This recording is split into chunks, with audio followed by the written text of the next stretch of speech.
Amen, amen. En tout cas, merci de. Vous m'entendez bien, j'espère. Vous me dites si comme j'ai le casque. Oui, Ok, super.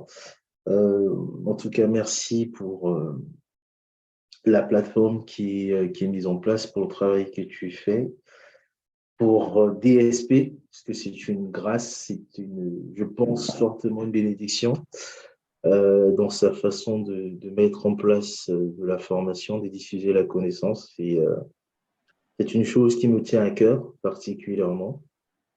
Ça fait partie de mon mandat. Et je bénis Dieu en tout cas pour ce qui est fait au travers de cette plateforme et la grâce et la possibilité de pouvoir me retrouver dessus. Je sais que ce n'est pas un acquis. Je ne prendrai jamais tout pour un acquis et peu importe le nombre de personnes que je peux avoir en face de moi, je fais comme le Christ a fait. Quand il était avec une personne, il, il avait la même volonté de transformer, de transmettre quand il était avec une personne que quand il était face à 3 000 ou 5 000. Et je pense qu'il est important pour moi de maintenir ce même niveau d'humilité d'une part et surtout de volonté de traduire, de transmettre ce que Dieu a à cœur. Car il y a de la joie dans le ciel si une personne se répand et je pense qu'il y a de la joie dans le ciel également si une personne entend ce que Dieu veut transmettre. Bon, je bénis Dieu pour ce temps, pour ce moment. Pardon encore pour le petit retard que j'ai pu avoir. Je viens de loin et je prie que le Saint-Esprit nous conduise pendant ce moment, pendant cet instant, qui n'est pas un acquis et que ce soit vraiment lui qui prenne toute la place et qu'il fasse comme il veut.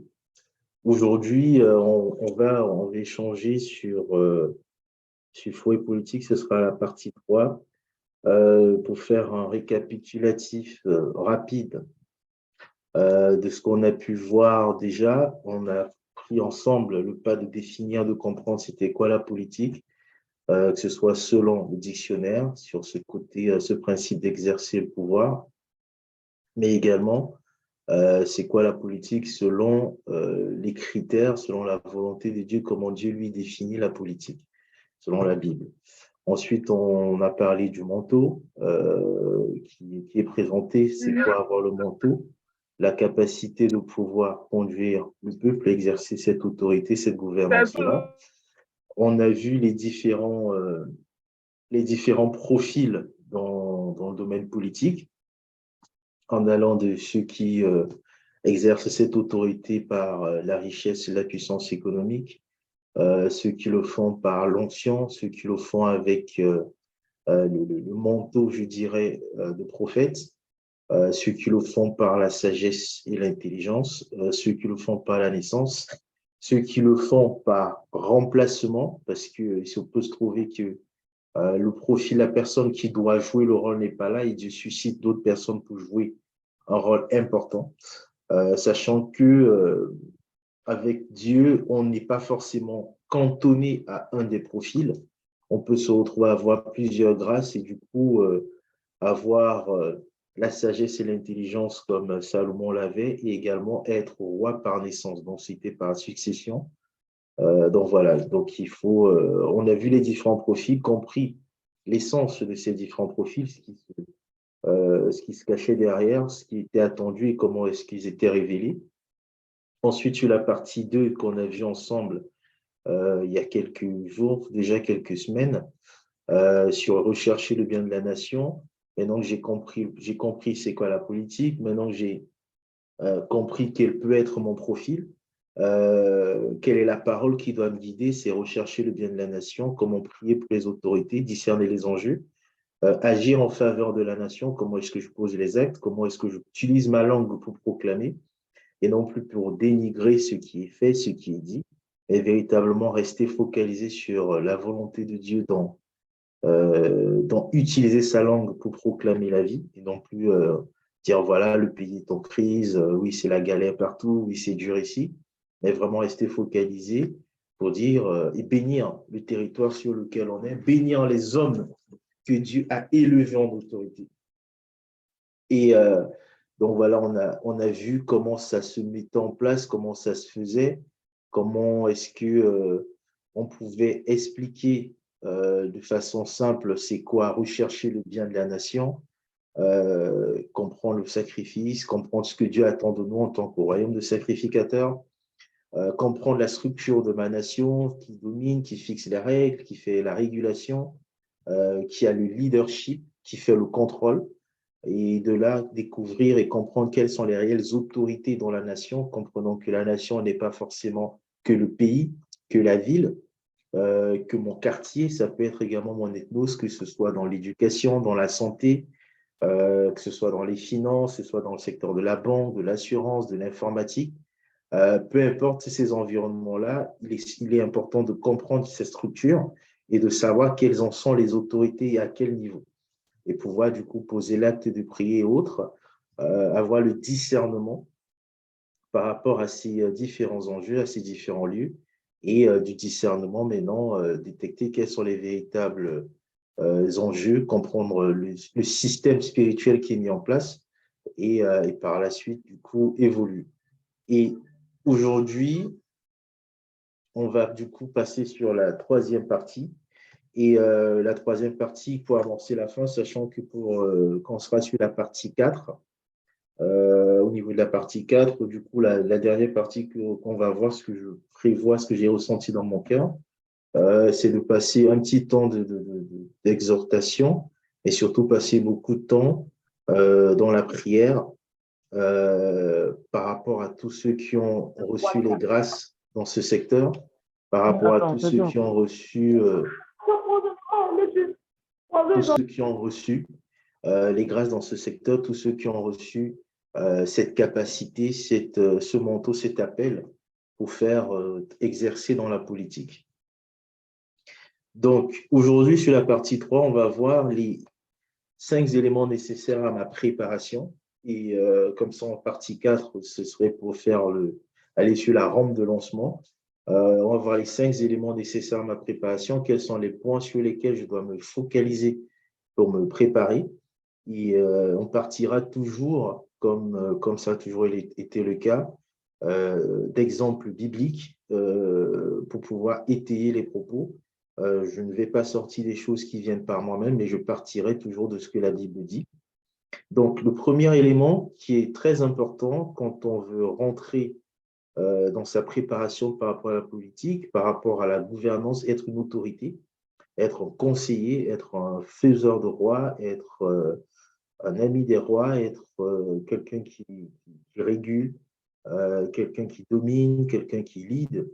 Le premier élément, sachant que nous sommes corps, âme et esprit, donc ça ne nous échappera pas, que je vais commencer par le corps, c'est ce qu'on voit en premier.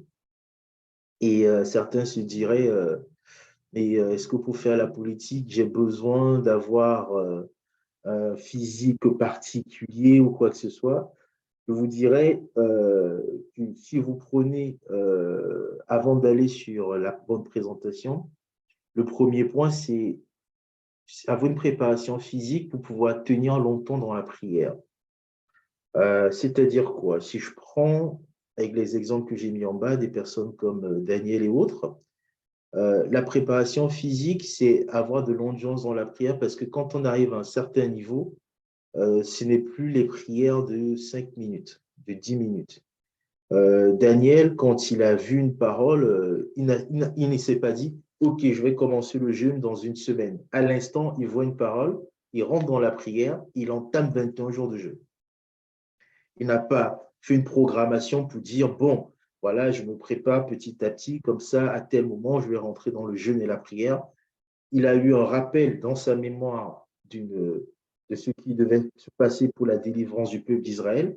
Il a fait le décompte, il allait lire le livre de Jérémie pour voir ce qui était marqué et il s'est rendu compte que, mais en fait, il y a un décalage par rapport à ce qui s'est dit et tout de suite, il a pu entamer à l'instant 21 jours de jeûne. Beaucoup de gens parlent des jeûnes de Daniel, fait 21 jours.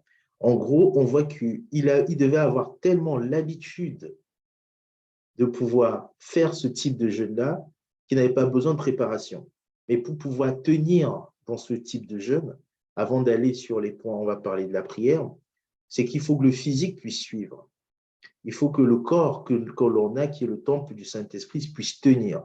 Et pour ça, ça passe par faire du sport, ça passe par avoir un corps qui puisse être discipliné, crucifier sa chair, tous ces éléments, on prendra des exemples. Mais à chaque fois, il faut être en mesure de se dire, quel que soit le temps, quel que soit le moment, je dois être en mesure de plier les genoux et de tenir dans la prière. De pouvoir se dire, OK, cette semaine, je me sacrifie. Au lieu de dormir 5-6 heures de temps, je vais dormir 4 heures de temps. Je vais dormir 3 heures de temps. Je vais dormir 2 heures de temps. Pour que ça puisse se faire, il faut que le corps physiquement tienne. Parce qu'à un moment donné, on sera fatigué. Quand on prend les personnes comme Jésus, quand vous lisez, on dit tout au début, Jésus sort du baptême, conduit par le Saint-Esprit, il va se retrouver directement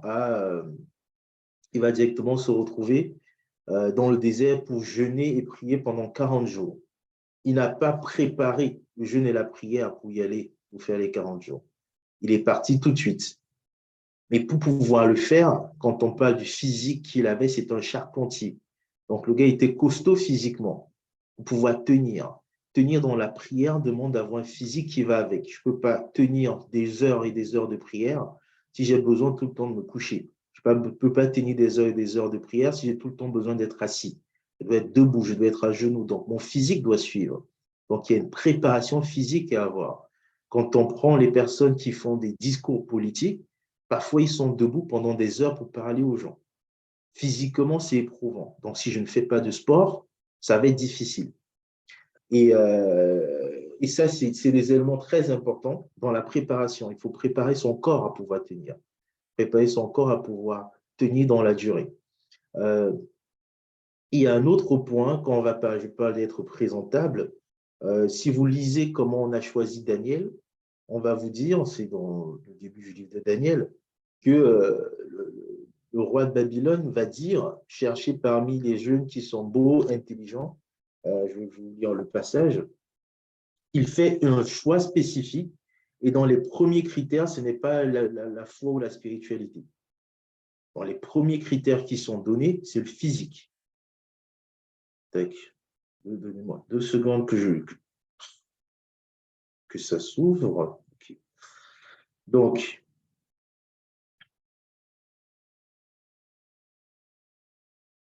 Okay. Donc, voilà, il dit, c'est dans Daniel chapitre 1 à partir du verset 3, le droit donna l'ordre à Ashpenaz, chef de ses eunuques, d'amener quelques-uns des enfants d'Israël, de un, il précise de race royale ou de famille noble.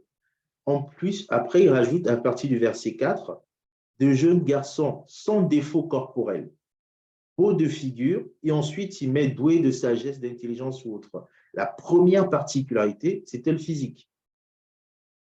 La première chose qu'il a demandé, c'était il fallait qu'il soit beau. Il fallait qu'il soit sans défaut corporel. Et ensuite venait la sagesse, venait l'intelligence, l'instruction et tout ce qui va avec. Quand vous prenez comme on présente David pour la première fois dans la Bible, quand on dit à Samuel va voir son père Isaac, pour prendre David, on lui dit oui, c'est un jeune garçon, il était beau, blanc, ainsi de suite. On précise comment était son physique. Vous prenez, là je parle de David, vous prenez Saül, comment est-ce qu'on présentait Saül? On disait qu'il était plus grand, il était grand de taille par rapport à tout le monde, il était beau, il était ceci. Vous prenez Joseph, c'est la même description qu'on donne. Vous prenez Esther, c'est la même description qu'on donne. Ça veut dire quoi? Esther, avant de se mettre face du roi, elle va prendre des soins de beauté, les soins du corps, se nettoyer, tout ça pour être présentable. Il est important d'intégrer que quand vous voulez rentrer dans ce domaine-là, votre présence, votre physique doit compter. On ne va pas se lever pour dire que parce que j'ai l'onction, je me lève, je m'habille comme un sac et je m'en vais. Non. Parce qu'on va dire, ouais, non, c'est l'intelligence qui compte, c'est ceci qui compte. Non, non. Dans certains milieux, il y a un code vestimentaire, il y a une façon de se présenter, une façon de s'habiller, ça compte énormément. Donc, on ne peut pas se lever sans être présentable. Il faut travailler d'abord votre physique, tenir dans la prière, et ensuite, il faut penser à être présentable. Que ce soit la tenue, il faut être beau, il faut être propre. La beauté, dans le regard, c'est relatif. Moi, je peux trouver quelqu'un beau, un autre va regarder la même personne, il va la trouver laide. Ce n'est pas là le point. Le point, c'est de se dire, je dois être présentable, quel que soit le temps, le moment. Il ne faut pas se dire que non, voilà, c'est juste un petit rendez-vous, c'est juste une petite réunion. Non. Il faut, si vous êtes censé être un roi ne se présente pas devant les gens en t-shirt n'importe quand. Si vous voulez être un roi a une tenue, a une façon de se présenter, a une façon de se tenir, a une façon de s'exprimer. Et être un roi, être un sacrificateur, être voilà, une personne qui veut rentrer dans ce milieu-là, qui pense qu'il a fait dans ce milieu-là, ça va passer par votre présentation. Ça va passer par le fait que vous soyez propre, par le fait que vous soyez carré, que vous soyez bien présentable. Le deuxième point sur l'importance de la préparation physique, c'est la discipline alimentaire. Quand on parle de la discipline alimentaire, il faut savoir que pour corrompre une personne, dans le monde dans lequel on vit aujourd'hui, ça passe par trois choses en principal. On va d'abord amadouer avec la nourriture, les bons plats et le vin. Ensuite, c'est l'argent. Et après, c'est les relations avec le sexe opposé. C'est toujours ces trois éléments-là. C'est avec ces trois éléments-là qu'on cherche à corrompre. La nourriture, l'argent et le sexe. Si vous n'êtes pas capable d'être discipliné sur le premier point qui est la nourriture, vous tombez très vite. L'argent et le sexe, ça vient après. Mais dans l'ordre, ça commence toujours par ça. On prend les mêmes exemples avec Daniel. Vous regardez comment ça a été fait avec Daniel. Au tout début, on les a pris et ensuite, on leur propose de manger comme le roi mange. On leur dit non, on va vous donner les plats de la table du roi. On va vous donner les plats qui viennent du palais. Daniel et ses frères et ses amis, on parlera du principe de l'amitié après, Daniel et ses amis se disent non, nous, on a une façon de nous nourrir qui cadre avec le style de vie qu'on a, qui cadre avec les ambitions qu'on a, qui cadre avec ce que Dieu attend de nous. Donc, on ne peut pas se permettre de nous compromettre par la nourriture. Souvent, vous avez l'impression que, oui, mais on m'a invité dans un grand restaurant, on m'a invité dans un grand truc, un bel endroit pour manger. Voilà, vous êtes content. Vous dites, ah oui, c'est, voilà. Mais il faut faire attention dans les alliances qui se cachent derrière la nourriture. Si on vient nourrir les gens dans leurs rêves, c'est parce qu'on sait que la nourriture a une importance. Le diable le sait. Donc, quand on veut faire des pactes et des alliances, ça passe par la nourriture. Ça passe par le plat que vous partagez ensemble. Si Jésus, même pour faire l'alliance et faire le rappel de son alliance avec les humains, il dit on va rompre le pain et boire du vin, c'est parce que la nourriture a une importance. Donc, quand le roi avait dit on va prendre les Daniel et tous les autres, on va leur donner ces plats-là, c'était pour dire vous faites l'alliance avec moi. Et pour faire l'alliance, on partage d'abord le même plat. Parce que les gens se disent, l'alliance, c'est quand on a les mêmes idées. Non, ça commence par le fait qu'on mange dans la même assiette. Il faut un certain niveau de confiance. Il faut un certain niveau de partage pour dire, on partage le même plat. Il faut donc avoir cette discipline au niveau de l'alimentation. Ne pas manger n'importe quoi, ne pas manger n'importe où. Je ne reviens pas sur ce que Paul disait par rapport aux nourritures sacrifiées et autres. Il y a des gens qui, sans prier, sans prendre garde, ils se disent non, Dieu bénit tout. Si tu as conscience de ce que le plat qu'on te donne, c'est un sacrifice qui a été fait à la fête de mouton, à la fête de ceci, et tu te dis non, Dieu va bénir, il faut comprendre une chose. Et là, je vais parler, je vais dire, ça va peut-être choquer certains. Quand chez les musulmans, pour faire les musulmans et les juifs, pour dire qu'un plat est halal ou qu'un plat est cachère, ils font appel à un imam ou un rabbin. Ça veut dire qu'ils font appel à une autorité spirituelle pour dire que ces viandes-là sont considérées comme halal, sont considérées comme cachères. Toi, tu te lèves, tu n'as ni la puissance spirituelle d'une autorité, ni le niveau d'une autorité, et tu te dis non, Dieu bénit mon repas. Si tu n'as pas le niveau de celui qui a fait le sacrifice, ce n'est pas ta prière qui va faire quoi que ce soit. C'est pour ça que Paul met en garde. Il dit que moi, je peux le faire parce que j'ai une conscience qui est supérieure à la leur, parce que j'ai une puissance qui est supérieure à la leur. Mais il précise bien, si toi, tu n'en es pas capable, vaut mieux éviter. Si tu sais et tu n'es pas à un certain niveau, vaut mieux éviter. Donc, il faut vraiment prendre conscience par rapport à ça. Je ne sais pas si quelqu'un peut mettre peut-être en commentaire le passage en question, Je crois que c'est dans l'un des épîtres de Paul où il parle de ça. Si tu n'as pas la capacité, la conscience spirituelle, vaut mieux éviter. Donc, quand on se retrouve, on dit oui, mais on partage, oui, c'est le salaka, oui, c'est ceci. Il faut faire attention. Ce n'est pas juste parce que je bénis que c'est bon. D'un côté, c'est une autorité spirituelle. Un imam, c'est pas n'importe qui. Un rabbin, c'est pas n'importe qui. Donc, si l'autorité a dit, moi j'ai dit que là, ça a respecté nos règles et que je déclare que c'est halal, donc c'est sacrifié en direction de la Mecque, on a vidé le sang, machin. L'autre dit, c'est considéré que c'est cachère, c'est fait vers le mur des lamentations à l'autre. Toi, tu te lèves, tu dis, non, voilà, Dieu bénit. Non, frère, non, ma soeur, il faut faire attention. Donc, si les personnes comme Daniel, si Jésus lui-même, si Paul en reparle et autres, il faut faire attention, il faut avoir une discipline alimentaire. Ne pas manger n'importe où, ne pas manger n'importe quoi et ne pas manger n'importe quand. Il faut être en mesure de faire des jeûnes. Si je vous dis de faire le jeûne j'ai vu un ami qui a fait ça, le jeûne de Jean-Baptiste. Jean-Baptiste, son jeûne, c'était avec les insectes et le miel. Après, j'ai découvert que les insectes avaient énormément de protéines et le miel permettait d'apporter les autres parties des glucides, des lipides et autres. En fait, sa nourriture était équilibrée. Ça lui donnait de la force, ça lui faisait prendre du muscle et c'était des petites quantités. Donc, il n'avait pas besoin de se remplir le ventre pour avoir l'énergie. Donc, il faut avoir cette discipline alimentaire-là. Il faut savoir traiter durement sa chair. C'est le dernier point sur la partie physique. Savoir traiter durement sa chair, c'est quoi? C'est de se dire, faut pas faire comme David, parce que j'ai vu Bathsheba se laver, que j'ai dit, ah, il faut appeler la petite là. Non, il faut éviter.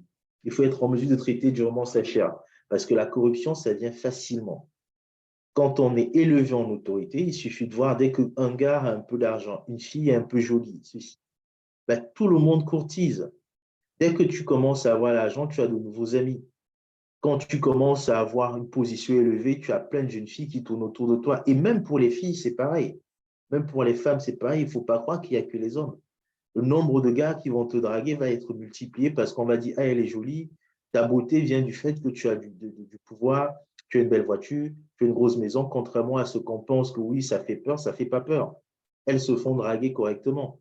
Ben maintenant, il faut être en mesure de traiter durement sa chair contre ce genre de plaisir, contre ce genre de tentation. Que ce soit traiter sa chair contre les plaisirs charnels, les plaisirs du sexe, la nourriture, la corruption, les distractions également, parce que laissez-moi vous dire qu'arrivé à un certain niveau, les invitations, vous en aurez. Dès que vous allez commencer à être un peu élevé, on va vous inviter partout. Oui, tu peux venir à telle conférence. Oui, tu peux venir à tel endroit. Oui, tu peux venir à tel grand hôtel. Oui, on va chez tel ministre. Ce genre de choses, ça va venir. Mais qu'est-ce qui t'amène si quand tu y vas, tu n'as aucune plus-value, tu n'as pas de valeur ajoutée? Ce n'est que ta chair qui t'y amène, ce n'est pas Dieu. Donc, il faut être en mesure de traiter durement sa chair, même dans ces cas-là, même sur ces points-là. C'est extrêmement important. Donc, prenez des exemples sur les personnes qui sont dans la Bible, telles que Daniel, telles que Joseph, telles que David, telles que Saül. C'est très important de comprendre. Même Mardoché, quand il fallait euh, prier pour que Esther puisse avoir la faveur du roi, ils se sont mis en jeûne et prière. Donc, c'est très important. Donc, prenez vraiment le temps de penser d'abord en priorité, en premier point, il faut que je travaille mon physique. Ensuite, et ça peut être fait en parallèle, hein, je ne dis pas que c'est je commence par le corps, ensuite je vais sur l'âme, ainsi de suite. Vous pouvez travailler sur ces différents points-là en parallèle. Il ne faut pas juste dire, bon là, je fais du sport, je cherche de bons vêtements, je me prépare, ainsi de suite. Après, je vais travailler telle autre chose. Non. C'est des choses qui peuvent être faites en parallèle, mais il faut toujours penser à, je suis en représentation. Si je suis un politicien selon Dieu, un politicien pour Dieu, ben, je suis un ambassadeur à temps plein. Donc, partout où je vais, je suis son ambassadeur. Et l'ambassadeur est toujours, ben, il représente un royaume. Donc, quand on le voit, on pense au royaume. Il doit être obligé de tenir un discours, il doit être présentable, il ne doit pas se goinfrer, manger tout et n'importe quoi, n'importe où. Il doit avoir une tenue. Donc, prenez le pas de commencer à avoir cette discipline-là. Ensuite, un autre élément important, le deuxième point sur les 5 éléments nécessaires à ma préparation, c'est mon âme. Il faut que je travaille à la restauration de mon âme et je travaille à la croissance de mon âme. La Bible dit prospérer à tous égards comme prospère l'état de mon âme. Donc, si je dois évoluer, je dois prospérer comme mon âme prospère. Donc, travailler à sa restauration. Et travailler à sa restauration, c'est guérir d'abord des blessures.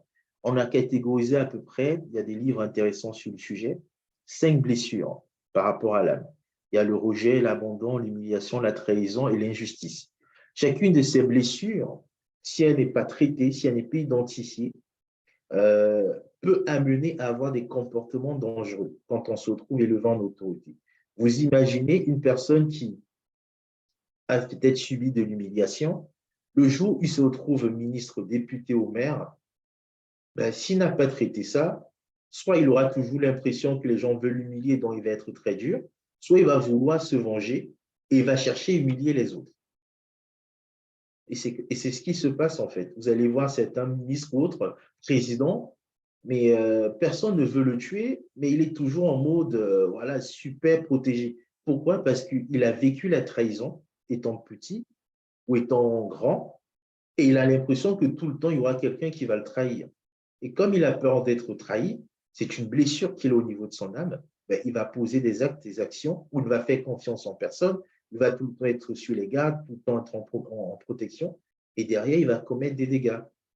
Quelqu'un qui a vécu l'injustice va faire pareil. Oui, ok, oui, on m'a accusé injustement, oui, c'était pas moi, on m'a accusé. Dès que quelqu'un va dire quelque chose, il va se dire, ah, là, il va encore m'accuser. Vaut mieux que je le mette de côté. Et s'il a un peu de pouvoir, vous voyez ce qu'il va faire. Donc, il est important de travailler à la restauration de son âme, de pouvoir travailler sur ces blessures-là, de prendre un temps d'accompagnement, d'être guidé avec le Saint-Esprit, de prier par rapport à ça, pour être sûr que je ne vais pas quelque part et l'ennemi, le malin, peut appuyer sur un bouton et faire ressurgir une blessure que j'ai eue, peut rallumer, mettre un peu de vinaigre sur la blessure que j'ai eue dans le passé. De telle sorte que, ah oui, tout d'un coup, je me suis dit, ouais, ben là, on va encore m'abandonner. Pourtant, j'ai travaillé avec les gars là, mais les gars de mon parti, les gars de mon groupe, ouais, ils veulent encore me laisser tomber. Parce que j'ai vécu l'abandon, j'ai l'impression que tout le temps on va m'abandonner. Je dois guérir de mes blessures. Il est important pour tout un chacun de guérir de ses blessures avant de se lancer. Le deuxième point, c'est connaître son identité en Christ. Connaître son identité en Christ. Tout le monde, là, il y a des chrétiens, et très souvent, on a l'impression que, bon, je connais, je suis un enfant de Dieu et tout ça, mais il est important de véritablement, avec précision, connaître son identité, qui je suis. Ça revient au profil, mais ça revient surtout à l'appel. Qui je suis en Christ. Comment Dieu m'appelle. Quel est le nom qu'il me donne, puisqu'il dit dans Ésaïe, que je t'appellerai d'un nom que je t'aurai donné. Si je prends quelqu'un comme je prends par exemple quelqu'un comme, en parlant même par exemple l'exemple de Joseph, je prends Jacob. Jacob, c'est parce qu'il était avec Dieu que Dieu a dit, je vais t'appeler Israël. Il n'a pas dit à son père, il n'a pas dit à son grand-père, il a dit directement à Jacob. Et quand vous lisez la parole, ses enfants l'appelaient Père Jacob. Ben maintenant, quand on présente Joseph, on va présenter Joseph d'une certaine façon, on va dire la descendance de Jacob était Israël aimait Joseph, et ensuite on cite les descendants de Jacob, on parle des autres enfants. Mais si je prends Abraham, Dieu l'appelle père d'une multitude, c'est dans le Nouveau Testament, parce que nous on connaît l'histoire et le vécu d'Abraham, qu'on l'appelle père de la foi. Dieu n'a pas dit que c'était le père de la foi, c'est les hommes qui l'ont appelé père de la foi. Mais le nom que Dieu lui a donné, c'était Abraham, père d'une multitude. Donc, chacun de nous doit connaître son identité, comment Dieu t'appelle, toi. Dieu appelle Gédéon, non pas Gédéon, mais vaillant héros. Chacun de nous a un nom que Dieu lui donne par rapport à ce qu'il attend de toi. Quel est le tien? Qu'est-ce qu'il te donne comme nom? Qu'est-ce qu'il dit de toi? Ça, c'est important de le connaître. Sinon, tu vas juste te dire, je m'appelle Boris. Moi, je dois connaître comment Dieu m'appelle. Je dois me lever, on me dit, oui, mais c'est quoi ton identité? Je dis que non, Dieu m'appelle tel. Dieu m'appelle ceci. Quand Dieu met mon titre, c'est ça. Quand il parle de Job, quand il a payé de Job, machin, il dit, oui, mais est-ce que tu vois mon fils intègre? En bas, on voit Job et les gens prennent Job comme étant un terme de lamentation et autres, mais la réalité, Dieu avait une autre façon de le présenter. Mon fils intègre Job. il marche devant ma face. Donc, qu'est-ce que Dieu dit de toi? Et pour savoir ce qu'il dit de toi, c'est quand tu es auprès de lui, c'est dans la prière, c'est dans la communion avec le Saint-Esprit. Sinon, tu ne sauras pas ce qu'il dit de toi. Les gens vont dire pasteur, bishop, prophète, ça c'est le titre que les humains donnent. C'est lié à une fonction. Et maintenant, Dieu dit quoi de toi? En enlevant les titres pasteur, prophète, tout ce que tu veux, qu'est-ce qu'il dit de toi? Comment est-ce qu'il donne son identité? Quand il prend Simon, il dit on t'appellera Pierre. Ce n'était pas écrit sur son acte de naissance. Jésus dit non, on va t'appeler Pierre maintenant. Et c'est le nom qui est resté. Et c'est sur cette pierre, je bâtirai mon église. Jean a eu l'église de Jérusalem, Paul a ouvert plein d'églises, il a fait plein de trucs, mais Dieu a dit, je te change ton nom, quitte de Simon à Pierre, et Pierre est celui sur qui je bâtis mon église. C'était son identité. Il n'avait pas besoin de lutter pour être pasteur, prophète, apôtre, autre.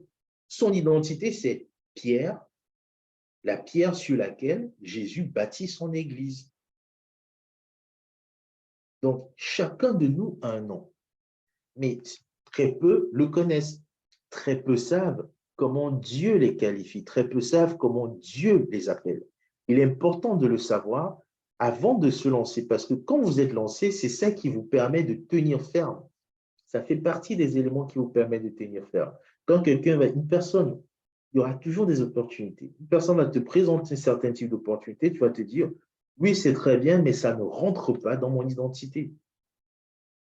Dieu fait de moi telle personne. Dieu, moi, ce qui me porte, ce qui, moi, me drive, c'est une parole. Mon peuple périt faute de connaissance. Moi, ça me parle. Donc, moi, me lève tous les jours, c'est comment j'apporte de la connaissance. Certains vont dire, il faut aller faire les disciples. Certains vont dire, il faut aller évangéliser. Certains vont dire, il faut prier pour les malades. Moi, c'est la connaissance. Et quand je sais que c'est la connaissance, je me suis dit, Seigneur, qu'est-ce que tu fais de moi? Il a dit, conseiller et faiseur de moi. Donc, je m'attache à ça. Quand on me demande, c'est quoi ton identité en Christ? Je dis, je suis son fils, je suis son enfant, je suis son épouse. Je suis quelqu'un qui apporte la connaissance en conseillant et en faisant les rois, en les formant, en transmettant. C'est là mon job. Je peux prier, je peux évangéliser, mais ce que je fais en priorité, c'est ça. Donc, si on vient me proposer, oui, est-ce que tu peux faire telle chose, je vais regarder, est-ce que ça rentre dans ma ligne? Non, je passe à côté. Je reste tout attaché à mon appel. Que chacun s'attache à son appel. Pour s'attacher à son appel, il faut connaître son identité. Il faut se connaître, savoir quelle est mon identité, savoir quel est mon tempérament, quelle est ma personnalité, quelles sont mes forces, quelles sont mes faiblesses. Il faut connaître qui on est. Si je ne sais pas quelles sont mes forces et mes faiblesses, quand on dit dans le Nouveau Testament, fuyez l'impudicité. On dit fuir l'impudicité. Et vous avez vu Jésus, imaginez que vous êtes assis. Une prostituée, ce n'est pas la fille du coin. Les prostituées, quand vous regardez, elles sont rarement laides. On est tous d'accord. La prostituée vient, elle verse le parfum, elle masse ses pieds. Imaginez la scène. C'est un homme. On commence à te masser, à mettre l'huile, le parfum et tout ça là. Physiquement, là, que tu veuilles ou pas, frère, tu vas réagir. Lui, il n'a pas besoin de fuir l'impudicité parce qu'il a dominé là-dessus. On va dire à d'autres, fuyez. Il y a d'autres qui sont capables, tu fais ce que tu veux, ils ne bougent pas. Mais il y a d'autres, frère, si pour toi c'est compliqué, ne te lève pas, tu te mets, tu dis, non, je suis un gars fort. Il faut fuir. Certains s'appellent l'impudicité, certains s'appellent la distraction. Dès qu'on va te dire, allons voir un match, allons voir ceci, tu peux regarder l'avant-match, la préparation des équipes. Ensuite, tu regardes le match 1h30, 90 minutes. Ensuite, tu regardes les commentaires. Après, le lendemain, tu fais le débat. Je ne dis pas que le foot est mauvais, hein, le basket, peu importe le sport. Mais quand tu regardes pour un seul match, ça t'a pris de 18h à 10h le lendemain. Il y a un problème. Ce n'est pas normal. Tu peux vivre, ok, je veux regarder le match du Barça. Tu t'assois, début du match, tac, tu regardes jusqu'à la fin, c'est fini. Les commentaires d'avant-match. Oui, mais pourquoi c'est pas bon, Messi n'y est plus. Oui, mais pourquoi on n'a pas mis tel, mais vraiment face à telle équipe, oh, mais vraiment, tu te rappelles de l'histoire de… Tu remplis ton cerveau avec ça, te sert à quoi dans ta vie? Ça te sert à quoi dans la construction de ton lendemain? À rien. Tu peux regarder de temps en temps parce que oui, il faut avoir des moments pour se couper. Il faut avoir des moments pour se reposer. Si ça te détend, tant mieux. Si c'est ça qui te détend, gloire à Dieu. Tu peux t'asseoir, tu regardes. Mais quand je vois, moi je me rappelle à l'époque, aujourd'hui il n'y a plus, mais l'équipe du dimanche, mais je m'asseyais devant la télé à partir de 16 heures. J'enchaînais tous les matchs qu'il y avait de Angleterre, ensuite Italie, ensuite ceci, les débriefs, les machins. Après le soir, tu regardes l'équipe du dimanche jusqu'à pas d'heure. Après, il y a les après-matchs et tout. Je dors à minuit, 1 heure. Quand j'arrive à l'école le lendemain, je suis fatigué. Mais dès qu'on va dire, ah, mais gars, tu as vu vraiment la composition du Real, et machin, tu reprends les débats pendant le cours. Ça m'a servi à quoi? Aujourd'hui, je n'utilise pas ça. Mais combien de temps les gens payent là-dedans? Là, je parle du foot pour les hommes ou même pour les femmes. Après, on va parler des réseaux sociaux, on peut parler des telenovelas. Il y a des trucs qui nous bouffent le temps. Or, si on n'est pas discipliné, quand je mets fermeté et discipline, si on n'est pas discipliné, si on n'est pas ferme, on peut facilement se laisser avoir parce que notre chair aime ça. Parce que notre chair, c'est des choses qu'elle aime, c'est des choses qu'elle apprécie. Elle va se dire, ah non, regardons le match, bon, regardons tel truc. Ah non, mais attends, tu as vu le dernier épisode de Game of Thrones. Ah oui, tu as vu le dernier ceci. Il n'est pas mauvais en soi de regarder. Il ne faut pas que ça prenne tout le pas sur notre vie. Il faut être en mesure de se discipliner. Et il y a deux autres éléments extrêmement importants par rapport à notre âme. Un, l'humilité. L'humilité, pourquoi? Parce que Dieu résiste aux orgueilleux. Donc, parfois, vous faites face à des difficultés, ça n'a rien à voir avec le diable, les coupures, des liens, les prières, non. C'est que dans ton cœur, là, tu n'es pas humble. Dans ton cœur, là, ça ne va pas. Il y a des personnes là où Dieu dit depuis que non, c'est toi qui dois être le chef du quartier. C'est toi qui dois être l'adjoint au maire. C'est toi qui dois être le directeur de ceci. Non, c'est toi qui viens d'arriver dans la société, mais tu dois être le chef de projet. Peu importe quoi. Mais quand il regarde ton cœur, il dit que ah, le petit là, il n'a encore rien fait là, mais il tape la poitrine comme si c'est lui l'homme, quoi. Comme si sans lui là, les choses ne vont pas se faire. Ah, mais il se prend vraiment pour ci ou pour ça. Dieu ne va pas te laisser évoluer. Tu vas croire que on te bloque, tu fais les rêves, Dieu te montre dans la vision. Ah, mon fils, tu es censé être le roi. Tu te lèves le matin. Non, vraiment, je suis le roi, vous ne me connaissez pas ici. Vraiment, je suis le seul enfant de Dieu dans le quartier. Patati patata, c'est parce que je suis là que vous êtes béni. Dieu m'a dit, ah, mais son niveau d'orgueil là, si je lui donne un peu là, il y a des gens là, ils sont pauvres parce qu'ils sont orgueilleux. Il suffit d'entendre parfois comment les gens parlent. Moi, je vois certains, je connais certaines personnes, ils disent que, ah non, mais vraiment, Dieu même me connaît parce que s'il me donnait seulement un peu là, on allait m'entendre dans le quartier ici. Je n'ai pas les trucs que les autres font là. On allait m'entendre ici là. On dit, oui, mais attends, si je suis un peu positionné là, ah, on ne va pas vous dire, déjà, je vais casser tout le quartier là. Parce que vraiment, machin. Ah, frère, comment tu crois que Dieu va t'aider? Quand il voit l'état de ton cœur là, il ne peut pas. Et la personne va prier et elle va croire que non, c'est les démons. Non, Dieu résiste. C'est Dieu lui-même qui résiste à l'orgueil. Parce que depuis le diable qui Lucifer qui l'a chassé là, il a dit non, pour résister aux orgueils là, moi-même je vais m'en occuper. Pour le reste là, les anges vont gérer. Quand il y a l'orgueil là, c'est lui-même qui prend le pas. Ce n'est même pas là, c'est Dieu lui-même qui va se lever pour dire bon, il faut calmer, il faut lui résister. Parce qu'il a fallu qu'il le fasse pour le diable. Il s'est dit, mais l'orgueil est monté dans le cœur. Il chante la louange. Il s'est dit que lui aussi, on doit le louer. Beaucoup parmi nous, quand on va dire, ah non, le frère, il est fort. Ah non, la sœur, quand elle prie. Il se lève, il commence à croire que on doit les applaudir. On doit aussi, la Bible dit qu'on ne méprise, que personne ne méprise ta jeunesse. Vraiment, il faut comprendre que je suis un appelé. Il va dire, ah, il n'a encore rien fait. Il dit déjà qu'il a un appelé. Laisse qu'on t'appelle. Reste calme. Dans la politique, là, ceux qui tombent, c'est parce qu'on touche à leur orgueil. On voit que tu n'es pas prêt. On se dit, ah, lui n'est pas prêt. Mais bon, comme il a l'orgueil, là, je le pousse devant. Comme ça, je vais le manipuler. Regardez David, il a l'onction, il est oint, il a gagné des batailles, il se retrouve dans la grotte, Saül est couché par terre. Les gars lui disent, tu Saül, tu prends une fois la royauté. Il dit que non, de un, c'est loin de Dieu, mais même si je suis oint là, ce n'est pas encore mon temps. Je vais prendre le temps. Jésus lui-même, quand il est dans le temple la première fois, on dit qu'il enseignait. Ses parents viennent le chercher, ils disent qu'il faut qu'on rentre. Il dit que mais je dois m'occuper des affaires de mon père. Quand vous lisez la parole, on dit ses parents n'ont pas compris ce qu'il disait, mais Jésus, par obéissance, est rentré avec eux. Il est revenu 18 ans après.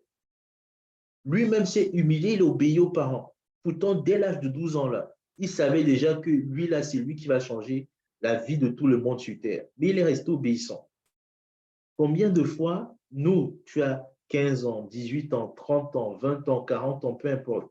Dès que tu sens que tu as un peu de truc, on te dit non, attends un peu. Ah non, non, non, non, non, c'est mon temps, c'est mon moment. Sois humble. Tu ne sais pas ce que Dieu a prévu de faire. Si c'est Dieu qui te guide, personne ne peut t'arrêter. Mais ce n'est pas toi qui dois décider d'avancer. C'est Dieu qui te fait avancer. Il faut avoir pour cela de l'humilité. Le quatrième point, c'est la discrétion. Beaucoup de ces gens que vous prenez la parole, on parle d'eux. Eux-mêmes ne parlaient pas d'eux-mêmes. Ce n'est pas eux qui se levaient pour aller dire je suis moi, je suis puissant, je suis ceci, venez écouter ma page, venez faire ceci. Ce n'est pas eux. C'est les autres qui parlaient d'eux. Salomon n'a pas fait la publicité. Tout le monde savait qu'il est ça et les gens voyageaient pour venir le voir. Il n'a pas fait publicité. Aujourd'hui, il y a beaucoup de réseaux sociaux, beaucoup de trucs. Les gens se disent non, c'est les réseaux sociaux, il faut pouvoir faire machin. Moi, parfois, je me dis, mais quand je regarde Philippe, je regarde Paul, Pierre, je regarde les Ananias, je regarde tous ces gens dans la Bible, ils se déplacent. Ils n'ont pas fait d'appel sur Instagram, de chaîne YouTube, de machin. Il y a 5000 personnes qui se réunissent. Nous, on est ici, on passe le temps à faire des comptes, des Facebook, des machins, et on n'arrive pas à réunir 1000 personnes. C'est qu'il y a un problème. C'est qu'on n'a pas compris. J'ai écouté un pasteur récemment qui disait, il en parlait, qui est très important, on parlait de discrétion et autres, que l'hôpital ne fait pas de publicité. Quand on va à l'hôpital, on ne demande pas, personne là qui n'allait à l'hôpital ou même à la pharmacie, n'a un jour demandé ni au pharmacien, ni au médecin, ni à l'infirmière, quelle que soit la tenue de l'infirmière, montre-moi ton diplôme, que je vois si tu as bien étudié avant de me soigner. Personne ne fait ça. On fait confiance parce qu'on a besoin. Mais aujourd'hui, quand vous arrivez dans certains domaines, quand vous n'avez pas l'humilité, il faut que la personne en face de vous vous montre d'abord patte blanche pour vous dire, bon, déjà, il faut que tu comprennes. Toi, tu es qui? Présente-toi pour qu'on puisse faire connaissance. Tu as fait quoi comme étude? Tu es allé où? Ah, et c'est en fonction de ça que je décide si je viens te suivre. Tu vas rester malade et mourir parce que quelqu'un peut venir avec tous les diplômes du monde, mais ce n'est pas lui qui doit te soigner. Mais comme il brille, il est présentable, il est ceci, tu as dit non, ton orgueil d'être satisfait de dire c'est quelqu'un d'eux, donc je peux le suivre. C'est parce que tu as de l'orgueil. Et la discrétion te demande après toi de rester dans le silence quand tu dois être silencieux. Ce n'est pas que tu dois te cacher. La lumière doit être présentée. On ne prend pas une lampe pour la mettre sous la table. C'est écrit dans la Bible. Mais ce n'est pas la lumière elle-même qui se met en haut. On dit bien, on ne prend pas une lumière pour mettre sur la table. Par contre, on la prend pour la poser, qu'elle puisse éclairer. Mais qu'est-ce qui se passe? C'est que c'est une personne qui prend cette lumière pour la poser. Ce n'est pas d'elle-même qu'elle décide de se présenter. Quand on parle d'être un élu, c'est qu'il faut qu'il y ait des gens qui t'aient voté. Et ça, c'est dans tous les domaines. Quand Dieu dit, je vais voir avec mon conseil, et on va choisir tel, c'est qu'ils ont voté pour toi. Ce n'est pas toi qui as décidé de prendre la place parce que tu sens que tu as l'onction ou autre. Prenez David. David a eu l'onction. Mais il a dit que tant que les autres ne se rallient pas et les autres ne disent pas qui me porte, je ne vais pas. C'est quand les derniers généraux ont quitté Saül pour rejoindre David que David a dit, OK, je peux être roi. Pourtant, il avait reçu l'huile de la main de Samuel depuis qu'il était adolescent. Être un élu, c'est que quelqu'un te présente, te porte, te positionne. Ce n'est pas de toi-même que tu te lèves pour le faire. Et ça, quel que soit le niveau, quelle que soit la position que tu as, quelle que soit l'onction que tu as, si on ne t'élève pas, ne te lève pas toi-même pour dire je m'élève. Donc, il faut avoir cette discrétion, cette humilité-là, la fermeté, la discipline, j'en ai déjà parlé. Il faut être carré dans ce qu'on fait. Il faut tenir ferme dans tous les domaines de nos vies. Vraiment tenir ferme. Le troisième point, pour qu'on avance à préparer, c'est l'esprit. Et là, je ne vais pas mettre beaucoup de temps dessus, vous savez tous déjà. Il faut se préparer spirituellement. Il faut se préparer spirituellement. Dans la prière, l'adoration, les actions de grâce, il faut être reconnaissant dès la moindre étape, il faut être reconnaissant. Moi, je suis reconnaissant pour dans le sein du Père. Je suis reconnaissant parce que cette plateforme m'a permis de voir comment on peut toucher des personnes d'une autre façon. J'ai appris de cette plateforme. Je suis peut-être plus âgé que la plupart d'entre vous, mais cette plateforme me permet également à moi d'apprendre. Je vois les messages dans le groupe WhatsApp. Je lis, je comprends, j'apprends des choses. Donc, je suis également en apprentissage. Je ne peux pas me lever pour dire, bon, je suis plus âgé que Christopher, c'est que moi, machin. Non, il faut avoir cette capacité de reconnaître et de rendre grâce. Je rends grâce parce qu'il me permet, au travers de cette plateforme, de pouvoir transmettre ce que j'ai reçu comme connaissance. Tant que quelqu'un ne présente pas, je ne me lance pas. Je me laisse guider par Dieu. Donc, il y a la prière, il y a l'action de grâce, il y a la reconnaissance, il y a également le discernement. Il faut discerner quand parler, quand ne pas parler, sur quel sujet parler, ainsi de suite. Il faut discerner spirituellement les enjeux. Il faut avoir la sagesse spirituelle, il faut avoir l'intelligence spirituelle, j'en parlerai dans le quatrième point. Mais il faut vraiment travailler son discernement. Qui est-ce que j'ai en face de moi? Qu'est-ce qui se passe dans le ciel? Qu'est-ce qui est révélé dans le ciel aujourd'hui? Qu'est-ce qui se passe dans le monde spirituel à l'instant où je parle? Qu'est-ce qui se passe dans la sphère spirituelle de mon école, de ma ville, de ma cité, de mon quartier, de mon entreprise? Il y a toujours des enjeux spirituels. Et si on ne discerne pas, on marche à l'aveugle. Les rois, dans l'époque, les Samuel et autres, pas Samuel, pardon, Saül et les autres qui sont passés après, ils avaient besoin de ce discernement-là. C'est pour ça qu'ils avaient toujours un prophète qui vont voir pour dire, bon, tu vois les choses comment? Est-ce que je peux aller en guerre? Est-ce que Dieu est avec moi? Est-ce que je peux aller en guerre? Ce genre de choses. Ils allaient toujours demander parce qu'il fallait qu'il y ait le discernement spirituel. Et c'est très important. Aujourd'hui, toutes les personnes élevées, les deux tiers, ils ont toujours un conseil spirituel quelque part. Parce qu'il est important de discerner spirituellement, de comprendre les temps et les circonstances.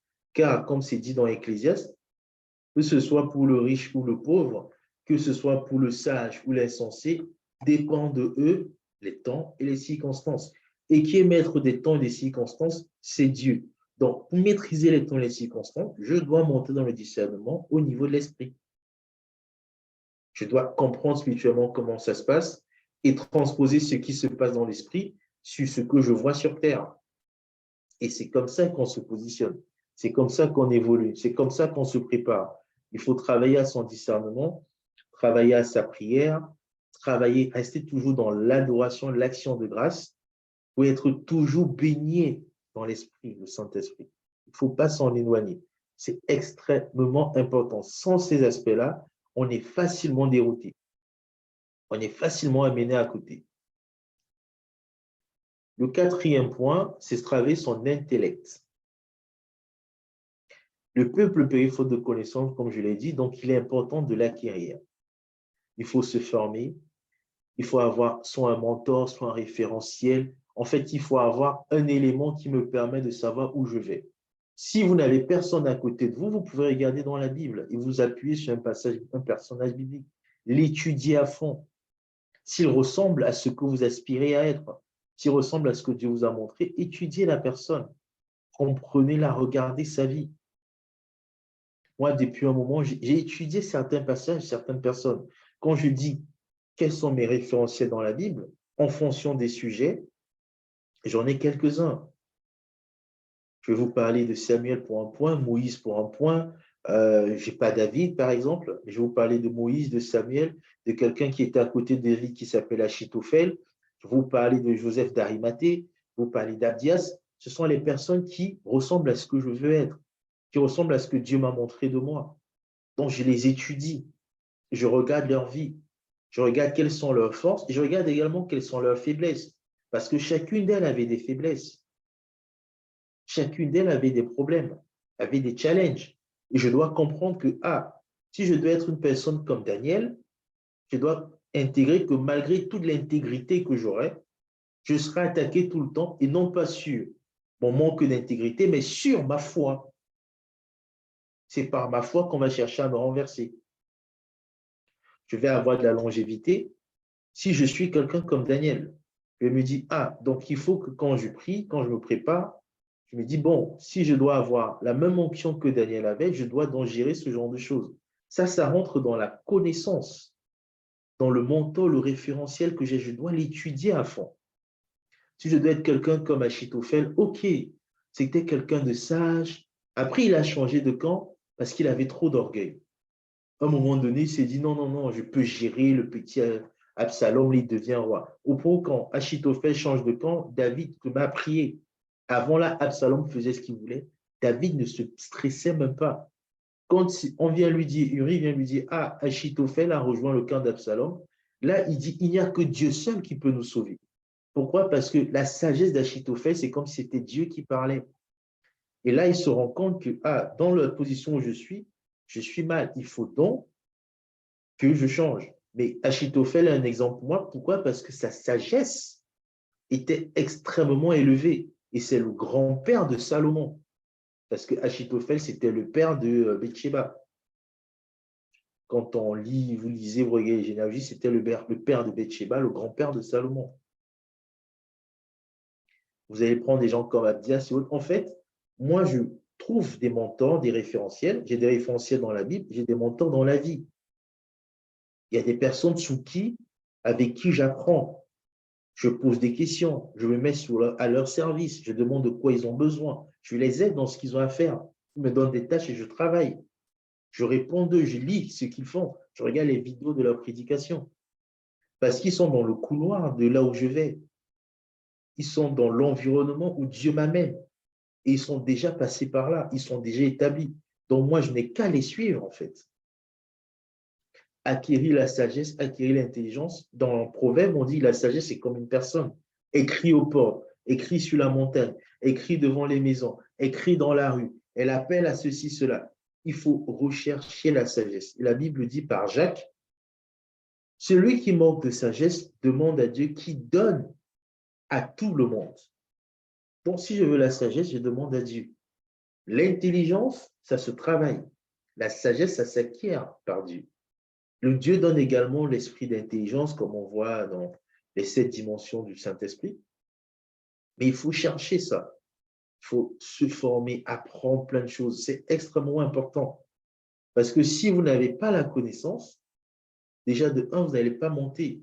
J'ai pris l'exemple de Daniel tout à l'heure où c'était décrit. Quand vous lisez dans Daniel 1, là, après, à un moment donné, on dit quoi? On dit doué de sagesse, d'intelligence, d'instruction, capable de servir dans le palais. Et ensuite, on dit ils sont déjà doués d'intelligence. Et après, on rajoute et à qui l'on enseignerait les lettres et les langues des Chaldéens. D'autres disent les lettres et les sciences. Donc, en gros, malgré le fait qu'ils étaient intelligents, on dit qu'il faut quand même les enseigner. Il faut qu'ils aient un cœur enseignable. Donc, si tu n'as pas un cœur enseignable, tu auras difficilement un mentor ou un référentiel parce qu'il va te dire des choses qui ne te plaisent pas souvent. Ou parfois, tu vas dire non, mais Dieu m'a dit ça, lui, il me dit autre chose. Il faut avoir le discernement pour comprendre. Quand Paul est en prison, il dit apportez-moi, envoyez-moi des produits, des machins, mais également mes livres de science, pas ma Bible, pas mes rouleaux de prophètes, mais mes livres de science. C'est Paul qui demande. Pourquoi? Parce que quand tu vas t'asseoir avec un scientifique, il ne lit pas la Bible. Et toi, tu dis, je vais t'expliquer quelque chose, attends, la Bible dit. Lui, il ne lit pas la Bible. Donc, ton référentiel ne peut pas être la Bible. Tu vas t'asseoir avec un philosophe. Tu vas t'asseoir avec un professeur de lettres. Tu vas t'asseoir avec un médecin. Le médecin ne lit pas la Bible. Il est athée. Le gars me dit, je ne crois pas en Dieu. Je ne lis pas la Bible. Toi, tu veux lui expliquer Dieu avec la Bible. Il ne va pas te suivre. Il va se dire, non, mais je te dis direct à la base, je n'y crois pas à ton livre. Donc, ça veut dire que quand tu dois le toucher, tu ne pars pas de ton livre, puisqu'il n'y croit pas. Mais si tu ne comprends pas le corps humain, tu ne comprends pas la science, tu ne comprends pas la philosophie, tu ne comprends pas la psychologie, tu ne comprends pas l'éducation, tu ne comprends pas la finance, pars d'un principe financier pour expliquer des choses, pars d'un principe scientifique pour expliquer des choses. Pourquoi on prenait Daniel, on prenait David, Joseph, Daniel et Joseph surtout, comme des grands scientifiques? Parce qu'ils étaient capables d'expliquer le b.a.-ba de l'économie, le b.a.-ba de la science, le b.a.-ba des lettres. Daniel parlait des lettres, des langues qu'il n'avait pas appris. On voit la main de l'Éternel qui est écrite sur le mur. On dit, mais c'est quelle langue ça? Daniel est capable d'interpréter une langue parce qu'il a travaillé ce côté-là. Quand vous lisez dès le début de Daniel 1, on dit qu'on va leur enseigner les langues. Donc, il connaissait les langues. Il n'était pas surpris de voir une nouvelle langue. Il comprend les structures linguistiques. Tu ne parles que deux langues, le français et je ne sais pas où le baoulé ou le lati, ou je ne sais pas une autre langue, je prends une langue au Cameroun, le bassa ou je ne sais pas quoi. Tu ne parles que deux langues. Et les langues que tu parles sont un peu les langues que tout le monde comprend. Tu ne connais même pas la structure linguistique de la langue de ton village que tu parles. Tu sais juste que je parle. La langue là, elle vient d'où? Elle est née comment? Elle est structurée comment? Le français, il vient d'où? Il est structuré comment? L'anglais vient d'où? C'est structuré comment? Quand tu creuses, ça c'est pour ceux qui veulent chercher la sagesse, quand tu creuses, tu comprends certaines choses. Si Dieu, pour séparer les hommes depuis la tour de Babel, leur donne des langues différentes, c'est parce que la langue a une puissance.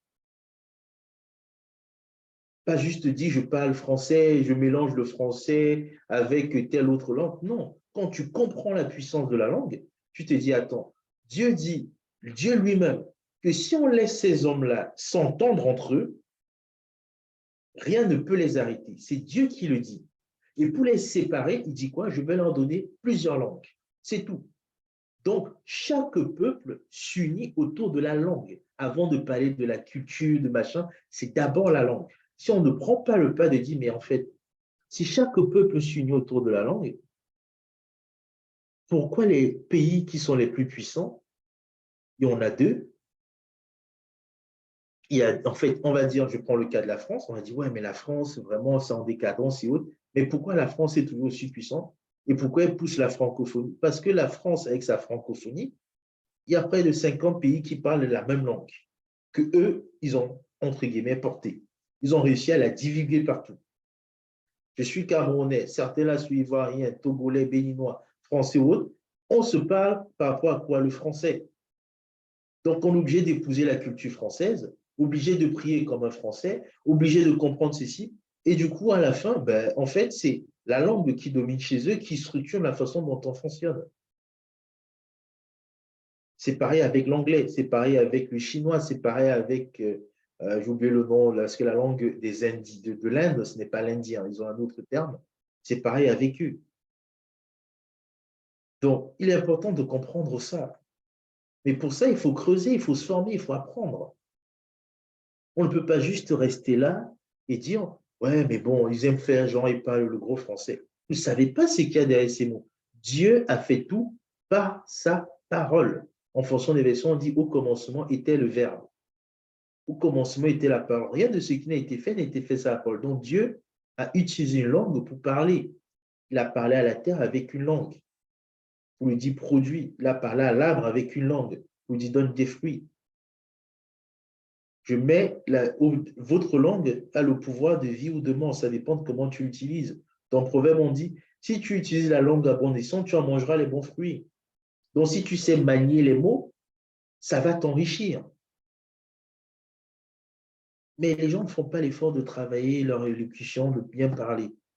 Tu vas aller dans la politique, là où les gars ont les discours de, et toi tu dis non, non, non, est-ce qu'on a besoin de ça? Je suis désolé, ça va causer ta chute. Donc, il faut rechercher la connaissance. C'est extrêmement important. Ce n'est pas toute connaissance qu'il faut acquérir, mais il est important de creuser, de chercher la connaissance. C'est vraiment important, se former, avoir des mentors, avoir un référentiel, avoir des personnes qui nous permettent, des personnes, des systèmes qui nous permettent de nous projeter, acquérir la sagesse, l'intelligence. Sans ça, vous n'allez pas arriver. Tous les politiciens, les conseillers, politiciens autres sont des gens qui sont extrêmement cultivés. Extrêmement cultivés. Quand vous êtes face à eux, mais voilà, en fait, moi, je me suis retrouvé, je donne avec des témoignages, face à un chirurgien, médecin. Il me dit, Boris, je ne comprends pas vos histoires de Dieu. Je ne comprends pas les trucs de Jésus et tout ça. Moi, j'ai du mal. Je lui dis, mais la Bible, il dit, moi déjà, la Bible, là, je ne comprends pas. Donc, si tu veux m'expliquer, parle d'autre chose. Je vous assure que j'ai tourné et je me suis rendu compte à quel point j'étais limité pour parler son langage à lui. Parce que quand Jésus va parler à la Samaritaine, là, lisez la Bible. Est-ce qu'il a dit? Il est écrit dans Ésaïe que je suis le chemin, la vérité et la vie. Elle lui dit ça, il a dit non. Il lui a parlé son langage et il dit, ah, donne-moi l'eau. Il dit que, mais toi, tu viens me demander l'eau à l'heure-ci, là. Tu sais que c'est compliqué pour moi. Tu es un homme, je suis une femme, on est tous les deux seuls là. Les gens vont encore dire quoi de moi? C'était son problème. Il dit, donne-moi de l'eau, femme, puis tu me donnes. Déjà, je sais que tu as un problème avec tous tes gars, tes maris, tes 5 maris, là, ton lycée et tout ça, là.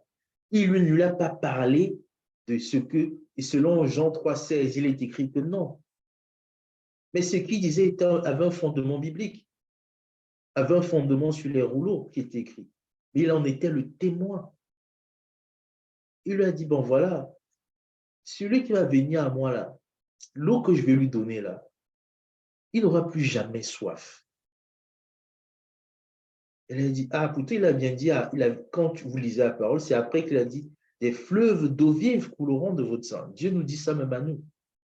Mais là, il n'est pas venu pour dire non selon la parole, c'est que machin, vraiment, vous ne comprenez pas. La Bible fait foi que la Bible dit ci dans Jean, la Bible dit ci dans 1 Pierre. Non, il est resté là avec toute l'intelligence, la sagesse qu'il avait. Il dit non, mais si je prends, voilà, là j'ai soif, donne-moi de l'eau.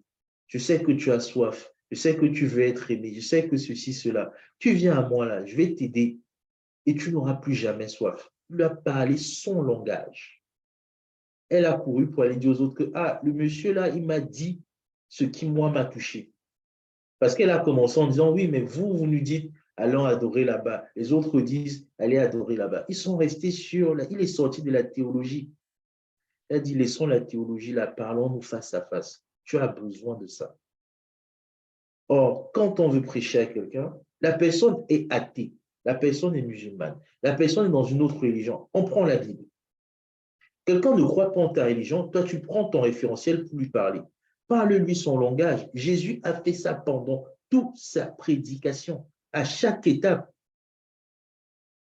Il ne disait pas, quand il allait parler dans le temple, c'est là qu'il dit, il est écrit. Parce que là, il y a des gens qui ont lu le rouleau. Il sort du temple, il ne dit plus, il est écrit. Il leur parle le langage. Pourquoi il y arrive? Parce qu'il est sage, il est intelligent. Parce qu'il a la connaissance, il est assis dans sa connaissance. Donc, il ne tremble pas si on sort de la Bible. Et même quand les gens ramènent sur la Bible, il les reprend correctement et bien. Donc, il faut acquérir la connaissance, mes amis. Il faut qu'on soit tous des gens assis dans la connaissance, de telle sorte que peu importe ce qu'on me dit là, tu vas m'amener sur tel autre terrain, je vais t'expliquer pourquoi c'est comme ça. Tu vas me parler de la géologie, géographie, et tu dis oui, mais c'est vrai que tel peuple s'est déplacé, machin, machin, machin. Ah oui, mais quand tu regardes dans le fond, pourquoi ils se sont déplacés, il y avait ça, ça, ça.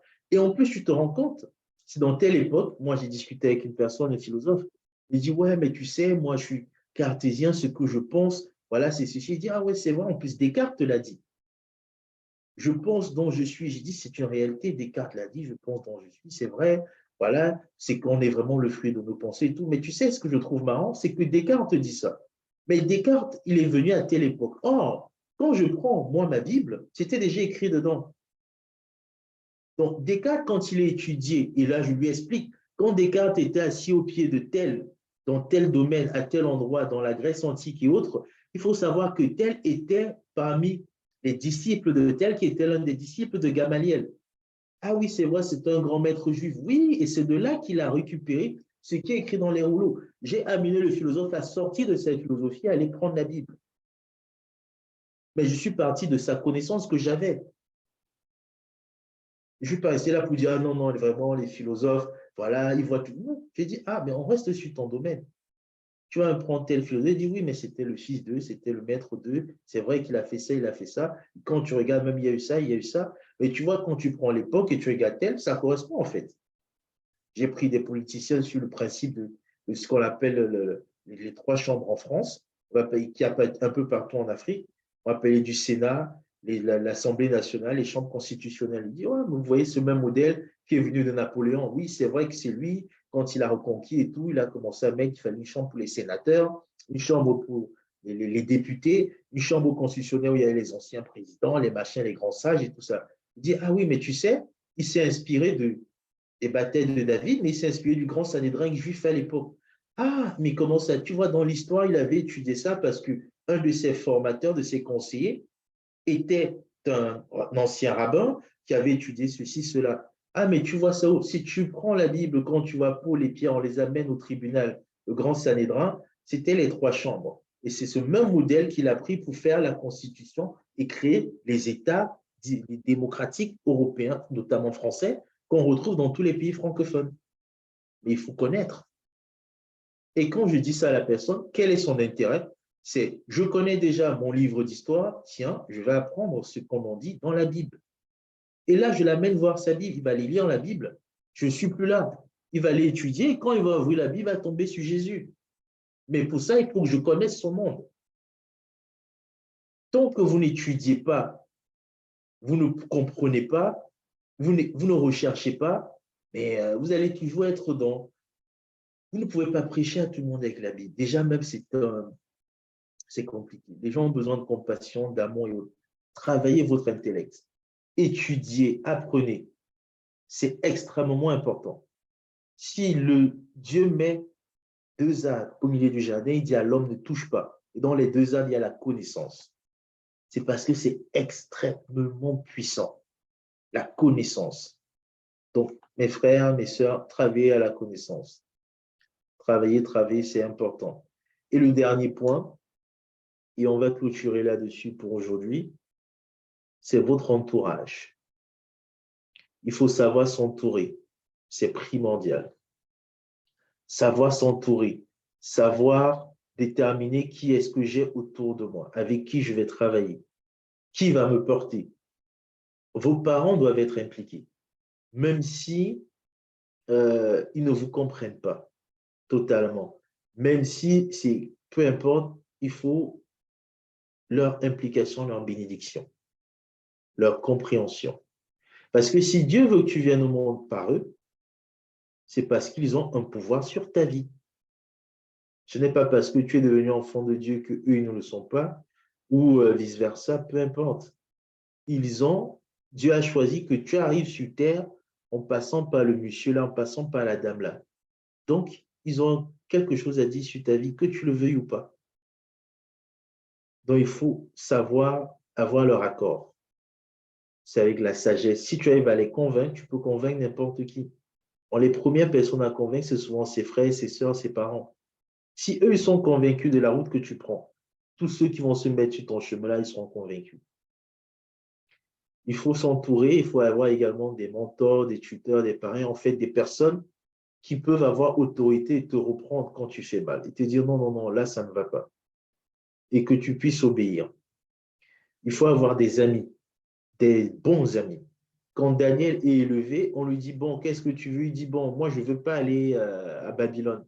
Parce que Babylone, à cette époque-là, Babylone n'était qu'une grande province. C'était qu'une grande province, même si ça regroupait plusieurs pays. Il dit non, tu nommes Shadrach, Meshach et Abednego comme ses trois amis, il les met gouverneurs de Babylone. Pourquoi? Parce qu'il savait que les trois-là peuvent tenir comme lui, il a tenu. Ils étaient ensemble au début. quand ils se formaient.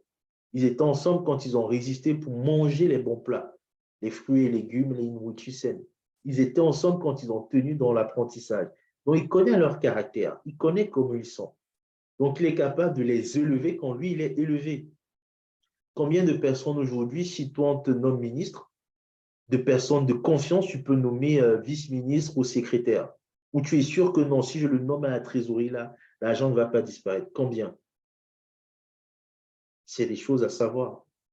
Si tu n'en as pas, c'est grave. Jésus lui-même, il a certes, on va dire, les disciples, mais on dit Jean posait son épaule sur, sa tête sur l'épaule de Jésus. Jean, le disciple que Jésus aimait. Lazare, son ami. Lazare pleure, Lazare meurt, il pleure. Disons, on dit c'était son ami. Jésus avait des amis, au-delà des disciples. Il faut en avoir et des vrais sur qui tu peux compter. Des personnes à qui tu peux dire, mère, voici ton fils, fils, voici ta mère, comme il a fait avec Pierre. Non, gère ma mère, c'est aujourd'hui, c'est ta maman. C'est la confiance. Je ne sais plus si c'est Pierre ou c'est Jean, c'est l'un des deux. C'est lié à la confiance qu'il avait. Et ça, il faut en avoir. Les frères et sœurs, c'est un autre type de personne.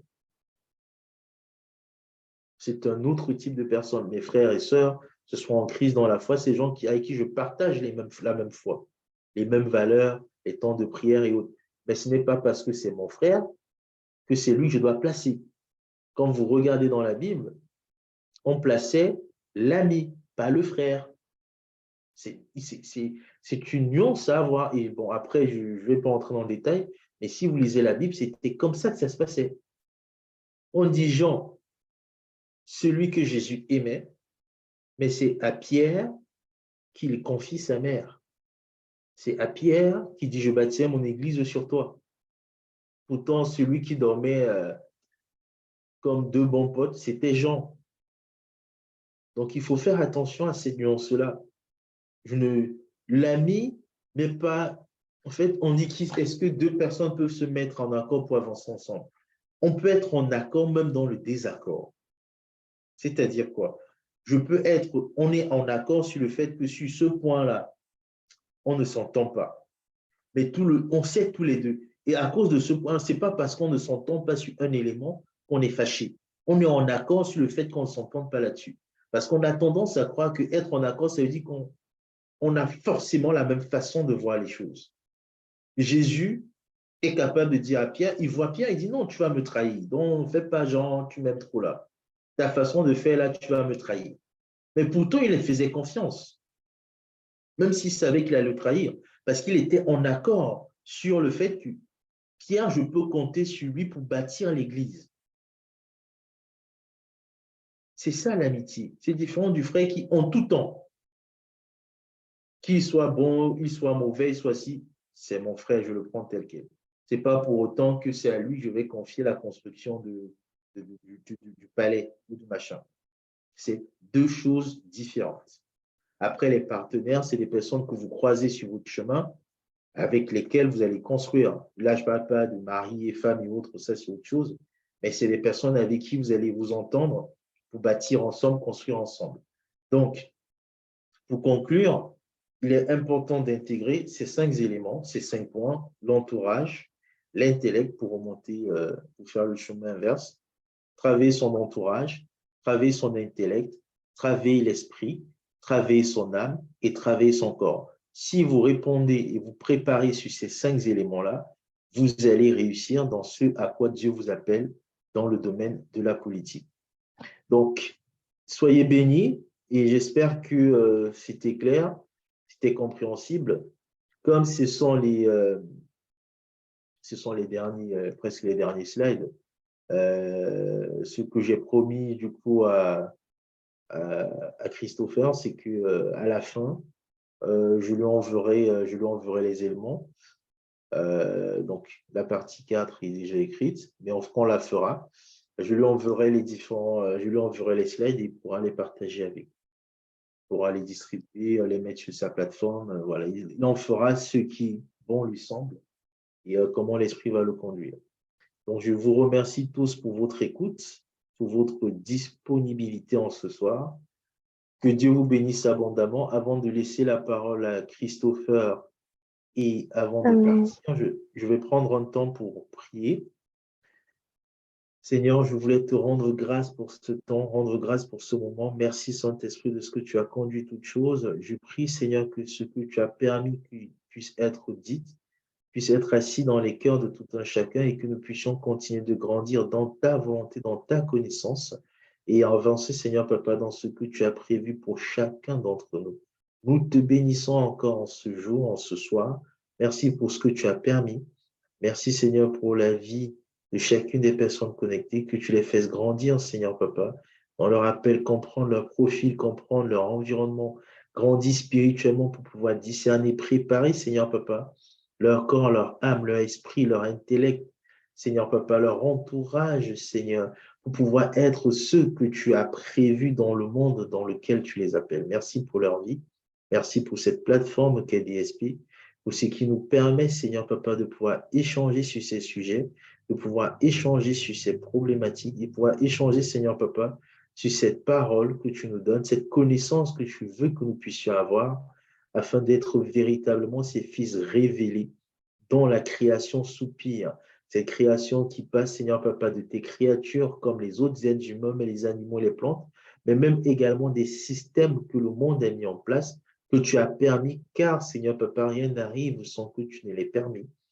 Seigneur, parce que tu fais toutes choses pour un but, même le malin, Seigneur, qui met ces systèmes, parfois qui détournent, Seigneur, ta volonté.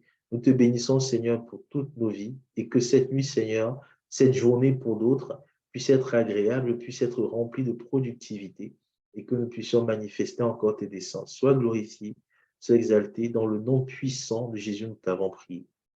Amen. Amen. Amen. Amen. Amen.